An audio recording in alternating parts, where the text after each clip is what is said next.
before the supposedly the main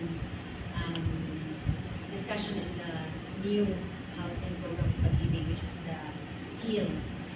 So this is just a run through, no, if some of you have attended the previous so it's just an update of our housing loan program sa Pag-ibig. Okay, so right now, sa housing program na to, we have two programs actually, the standard yun, the regular housing and the affordable. Pero with you, Lexmart, mas nagkumang mo sa iyo. So, aray mo sa regular housing, hindi na naman touch affordable. Those are for low-income earners. Okay. So, right now, the maximum loanable amount for the regular housing is 6 billion. Okay, so, problema ninyo bayad, basta 6 million ang inyong maximum loanable amount. Then, we have also the longest payment term no, sa housing. That's 30 years to pay, but it's dependent on your age. So, 30 years to pay, how to compute your loanable amount at your age no? Supposedly, sa per guidelines na sa Pag-ibig, by age 70, you should be fully paid sa inyong housing loan. So, 70 is the maturity age. So, minus your age right now, that's your maximum loanable loan term. No, maximum loan term sa Pag-ibig. So, for those ages 40, pababa, legal age to 40 years old, 70 minus 40 or less than 40, that's 30 years to pay. So if you're 50 years old, that's 70 minus 50, that's 20 years to pay. But still, you can opt to pay, 20 years is too long for you, pwede na po na 15 years, no, 10 years, okay. We know na the longer the loan term, the higher the interest, but still manageable payment, like gamay na amortization. You can also opt na, okay, 10 years na to, gamay na siya, interest mo to, interest, but dako kayo ang amortization. So, kamo lang mo step. Okay? So, no prepaid penalties. So, prepaid penalties, sa loan man good, you have the option to, we encourage usually to avail the maximum loan term. Ang interest man good, the way we, ato ang technique ana sa interest that, you can always pay as over sa inyong monthly amortization, no? And then, anything exceeds amortization, sa principal ninyo pwede na. No? Okay, para along the way, I will explain later, we have the repricing period and we can re-evaluate your loan, then pwede ka mo shorten sa mong loan term. Kaya tungkol sa ipuhang sige pagbayad. So, gamay mong amortization, gamay mong principal, then ipa-evaluate ito mong loan outstanding, then makapili ka nga yung shorten ang loan term mo. The other option also is that you fully pay your loan ahead of time. So, ang kanin doon is wala may pre-termination charges like banks. No? So, kung for example, nakadaw taglutog galit, then, di ba? Bilan mo, nga magluto. Kaya magluto kadaan lang siya. So, kung ikay ang jackpot winner, di ba? Wala kang dalo. Unang sinda, further. So, i-fully paid mo. So, hindi na mo matter ang loan term na yung bibili. You chose the 30 years to pay, but then, nakadaw pulot kung 5 years, yun mong fully paid. So, hindi na sa computer is the 5 years. Then, they invite a full payment with no pre-termination fee. Pero, ano ba ito? Hindi mo yung minus sa principal. Isa na siya, hindi na siya online. Sa Asuda over-the-counter din siya, kaya para i-separate mo na mo. You really have to be specific na kani siya. For example, 5,000 yung amortization. Ang imo na pag pwede ma-double is the same amount. Hindi ka pwede 5,000 yung kwan, then 4,000 na yung excess. Kaya 4,000 na spread out na siya. Pero kung 5,000, diretso na siya sa principal. Or you can triple 5,000 sa amortization, then 10,000 dito sa principal. Okay? So, multiple loans allowed. Okay, so, multiple allowance which means, sa una mang good, before you have to fully pay your existing housing loan, which is hard, okay, it's in millions kaya, before availing of another housing loan. But right now, pwede na. As I've said, 6 million na itong quotas. Kung 2 million may mong loan, na kaya 4 million. So, pwede na siya. Anytime, pwede ka maka-additional of loan, but of course, this will be dependent. Dati factors na kasi nag-loan. Capacity to pay, of course, kaya kung di mo pwede mo-approve, kung delivered ka maka-approve. Okay? So, these are the few. Now, so let's refresh with who can avail of the, what are purpose, no? Sa different purpose. And this is housing, pero pwede na actually residential lot. Okay, so these are the purpose na pwede na ito for the availment of the housing. Pwede ta residential lot lang, or adjoining residential lot. We can finance maximum 1,000 square meter. So kung wala pa siya, kung finance mo lang. So that's the maximum. So it should be residential lot. So kung balik sa kalote, hindi na siya adjoin lot. Mas at least adjoin siya. Para 5 na kalote, pwede mo palit doon 1 application lang. So you can save on the processing fee. You don't have to apply for that. Okay? Second is, you can apply to buy. One is siyang pinaka-common, the residential lot, house and lot. It could be new, it could be old, or it could be or a condominium unit, townhouse. Property mortgage yung pag-ibig. Pwede po na siya, no? Na yung mga members na to nga nag-loan and then they decide to sell it, pwede na siya. Kaya mo palit, pwede na siya. And we also have the acquired assets. Kanunong sa acquired assets. Usually, ang term ana is foreclosed properties. But actually, the foreclosed properties na pa yung pag-asa sa mga. Ang bitaw ng mga katong environment are acquired assets, the acquired value. Ang foreclosure man good, natin mga say home saver programs na mentioned kanina ng Ms. Irene, na as much as possible, we want the member to recover the property. So we exhaust all measures. Okay, pag ma-acquire na yung pag-ibig, we're not in the business of selling houses. So it is an additional work for us to sell it again through ibig. So the lesser the acquired asset, the better.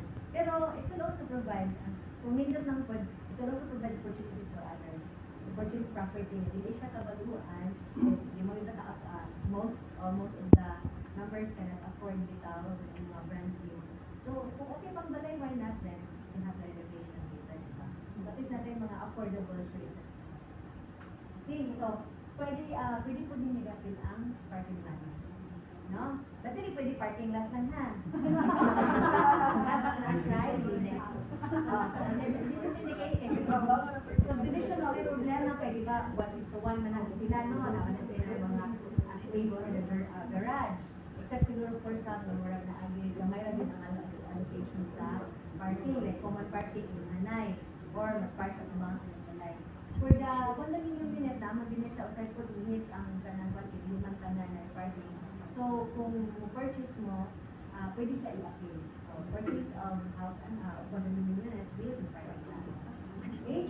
So, for those of you who already have properties owned or inherited, so you can also apply for construction of house or investment. So construction of house, so it is lot owned by your parents, pwede pa na siya. If your parents are still living, you don't, it's not necessary to transfer the title to you. You just get an SPA, special power of attorney, from them, to authorize you, kaya ang atong mga collateral for them is the property subject to the road. So sila may tagiya, so dapat na sila consent. So, kamoy mo loan for the construction of the house or improvement sa if there is a house already. Okay? So, the last one is the refinancing of an existing house. So, we usually have the refinancing for accounts from banks. No, at the beginning ng good, kung ginawang competition na ang bangko, so, they choose to have finance through bank, and then after a year, magsaka yung interest sa bank. So, that pag-compare nyo sa pag-ibig, gamay din sa pag-ibig, so that's really interesting. For the refinancing, ang amo lang yung department is, na-transfer na yung name. Na-transfer na ang name sa inyong, ang title sa inyong name, and wala mo din yung state. Kaya meron sa kayo, balihin kayo sa yun ako. Gawat yung bad account. So, careful lang mo sa bangko nga ipafinance. There are other banks who give you hard time for refinancing. It's loss of the gawa ilang account dito, transfer sa pag-ibig. So, lagi mga bangko nga dito. Experience that 2 years kumbating yung maluin sa borrower. Kaya, siyempre, ganun, kabalin talaga sa interest. So, that's why nga, kanang, wala pag-pabulbag or pag-ibig.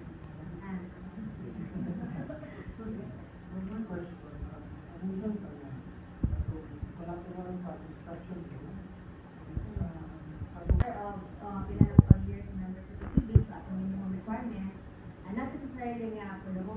pwede mo sa next month at yung previous employment, ato na siya i-form. So, pag total mo 2 years or times per month, so, and then active duty remaining, then you can avail. Then, of course, another cut-off age, by the way, is 65 years old. So, ang mga retired ay, as long as they have income. Kaya namin mo retire, they have consultancy and everything. So, nandiyan mas late chance to avail. But then again, there's a disadvantage of age. And, syempre, kung nasa 65, sila na lang, 5 years na lang. Okay? So, nanong not more than 95, beyond 65, hindi mo na insurance. I will discuss insurance later now. So, mana dekat apa? Okay, legal capacity, these are the basic.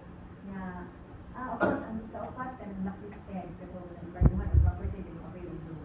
But then again, hindi may automatic na since blacklist ka na kayo na acquire government property, we also have to find out nanong nangyayari.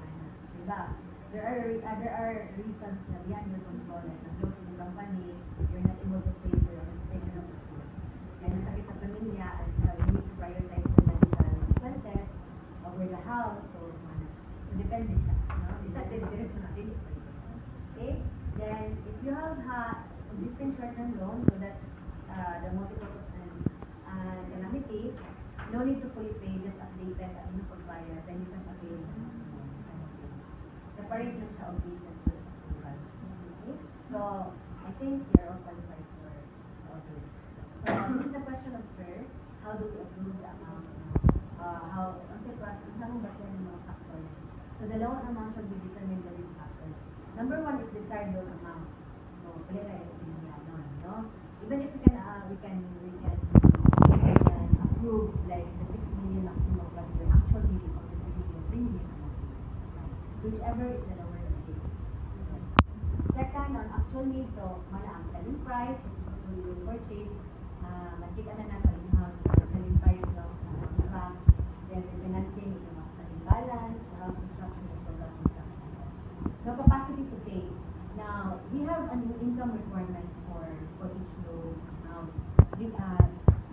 Per guidance ng muna mo sa inyong sweldo, 35% na ang among maximum na pwede sa loan ninyo. Dili the whole, may napabatay ba na natin mo. Ito nang kaya nito, bayad sa housing. Nag-check actually 35% of your gross income. So, kung example, for 1 million na loan, dapat inyong gross income is 18,000. So, kung 18,000 and upward, pero kung for example, gamay, 1 million yung FA, but then 50,000 rand, lang sa example lang. So, you can always get a approval for to support your income para makabili yung ito 1 million yung hard loan. So, loan to appraisal value, of course.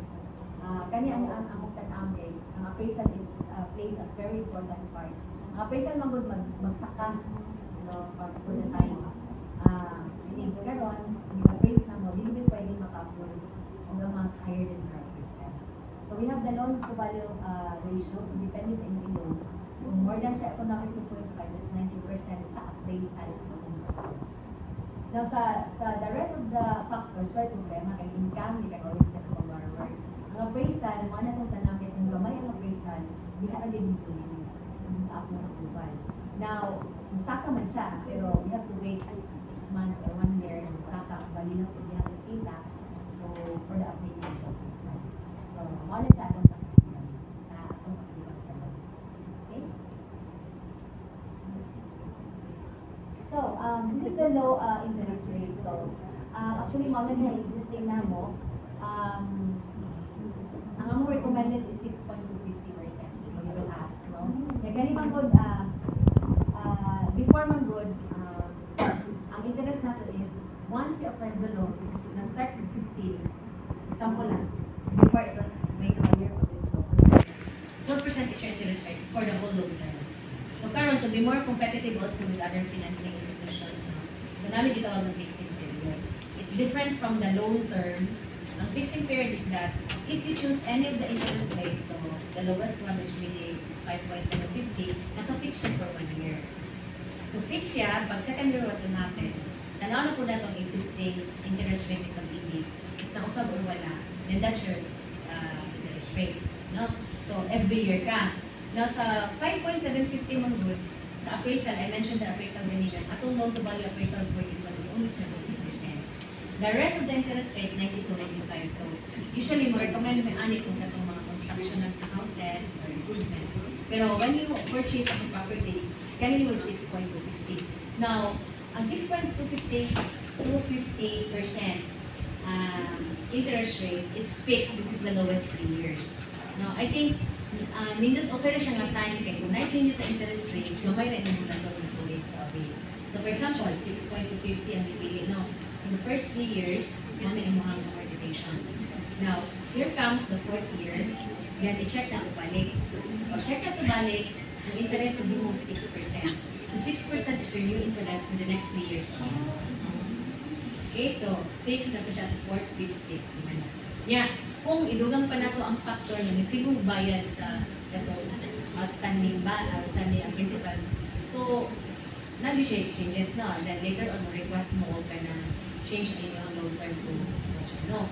So, ma-fix din mo, then ikaw, tanong mo, ay, 6.625, marang kaya sa akin pa-fix na ko for 5 years. So, any fluctuation sa interest rate, safe ako nakalangin ako, kaya rin ako.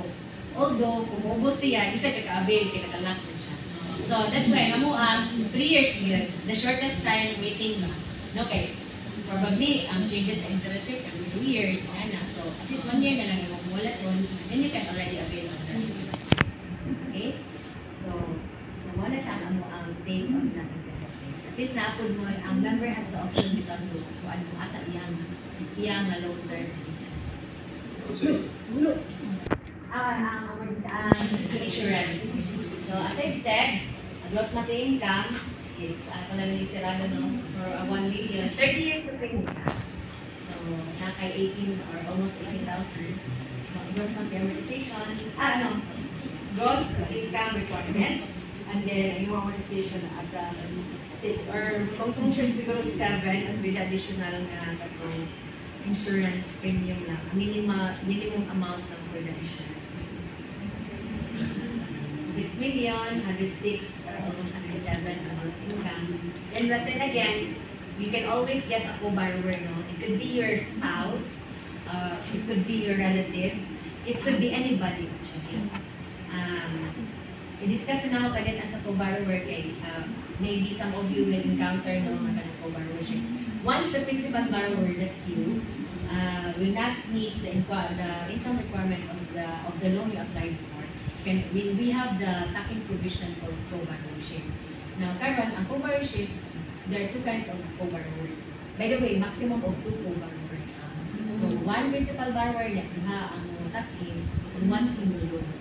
So nana siya mga sharing, no, kaya depende man ang pagpay ni Kuan, ay, nasuwangan, nakikod na. So, maximum. Now, ato lang tanaw ni is who can be your co-borrowers. Anybody who can who pass the eligibility requirements in the report, everything. But then again, there are 2 kinds of co-borrower. Number 1, if ang imuhang co-borrower is within the 2nd civil degree of relations by blood or by marriage, co-borrower siya. Support sa income. So, kung ikaw, that could be your anak, if you already have a working children, or your brother, your sister, siblings, parents, and mga in-laws. Wala sila sa disability. But beyond that, uncle, nephew, mga kailangan, they become co-owners of the property. So this is also one of the reminders na kay nanam-share ownership. Sa legal na matter. So, for example, pwede na dito, yab, dito, I know, mga best friend. But then again, away man dyan na, no? So, problema. Diba? Okay, i-apply man po ninyo, and then your co-borrower is beyond that relation. Mga yung approval with us. And you need to go, i-orient mo doon what will happen. So, nako-ownership. So, wag yung kayo makita nga laing ka na kumuhang relative, no? Parang wala man. Yan, mag-video naman ni. So, kamo ko no, nagwan ko forever. So, mao na nga, for advantage is kung nag-rent mo, classmate mo, office mates, no? Condo, so government owner. Later on, if you purchase separately mga properties ninyo, then ninyo ang condo din, hindi na nagpaabangan yun. So, okay pala siyang sign. Wala yun sa positive side. So, wala na. It's a reminder for everyone na kung na-co-ownership, so ang conflict is na-agyon. So, you have to be prepared with that. So, para mag-away mo, marami balik. Okay. Affordable business plan, ako na masuya mo ano actually, hindi mo dapat ma-worry because ang amo mang good, amo lang i-separate bilang affordable. Yeah, di saan mo pwede maka-crossover dito. Kaya ko pa mong sweldo. So, kami sila of course, ang mga kanang mga low income earners, ako na po disakto ko lang nila mga kanagol amount of interest rate, ang hirap po nila. Mga regular, yun na magbalang yun sa affordable. Isa na siya. Pero pwede siya maging po borrower. Ang dili ka ang talagang smart. Pwede. Ko borrowership? Oh, bisag kinsa man ang pwede. Basta makapasay na itong eligibility requirements na sa pag-ibig, may income. Okay, so I have discussed we believe na ang utang ay hindi dapat ipamana. So, not insurance. Okay, so there are two kinds of insurance na katak-in sa inyong loan. So, automatic na siya. You don't need to outsource or to get outsource sa inyong loan. Ay, may takong insurance mas balay. So, automatic na siya big. So, for a minimal amount, duhala na siya ng insurance. So, the first one is the mortgage redemption insurance, which covers the borrower. So, anything happens to the borrower, automatic full pay.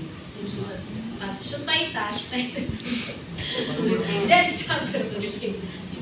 Anyway, ang bayran na din, ang madugang ninyo nga bayran na, di ba, katong competition ganina, wapat nilabot ang insurance. Makompute na to ang redemption sa borrower because it's only 23 cents per 1,000. So, depende sa inyong i-avail nga amount, loan amount. So, ang computation, every 1,023 cents. No? So, compute na niya siya, pero at least na naman i-avail. Then, ang benefit, kung saan may kabuan okay, in case na, no, let's discuss na ato man dito sa part ng kanak, no? It's either by natural, matay ta by akong age, or simpa ko lang, anything happen to us like accident, no? So, natay burial benefit na 26,000. Then, natay weight expense assistance na 4,000. So, ang pagkatik, then, okay, so, in the event of death, no? Pero dito sa kinahanglan mamatay, no?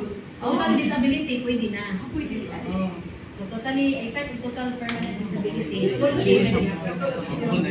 So, nagkatugpat niya, so, full payment of the loan, then, kung ma-diagnose ka o ganang terminal illness, automatic, dili ka mabayad for 18 months, na siya 18 months amortization sa loan. So, ang insurance mo mabayad sa so, within 24 hours, may process na siya. So, with the minimal amount, okay na po kayo, no? Okay, if something happened to us, fully paid yung loan. So, ang atong family member, hindi na sila hindi kasi magbayad po sa organization. In fact, makarefund, makarefund pa ta o ka ng sayusan ka. Tuan kay, syempre, bayaran na ng insurance. So, dapat na yung mabalik po sa family. Okay. Ano ang effect of terminal illness, ma'am ba? Ang terminal, magkabilig sa illness. Oh, hindi siya ma-apply sa buwan. Nag-take mo po ka ng mga na ay housing ba niya, lonely, without, hindi siya padungag yun. Hindi na naman sa layo. Padungag ba ito niyo? Kaya ako nagpasyal ba ka, saon, di ba mo makaibawi na sa fees kay employee ba ganyan ma-apply. So, may ang matod mo, modify siya ninyo para ma-avail na hindi man sa Okay, ang siya, we don't have a competition because depende siya sa area. No? May mga consider as prime area, and so it's a different competition. So, for the rental for the insurance sa balay, no, something happens sa property, doon na tayo gitawag na rental assistance for an inhabitable property. Naguba ang balay, ganit ka puno, so natay rental assistance, no, up to 15,000. So, depende, maliit na siya,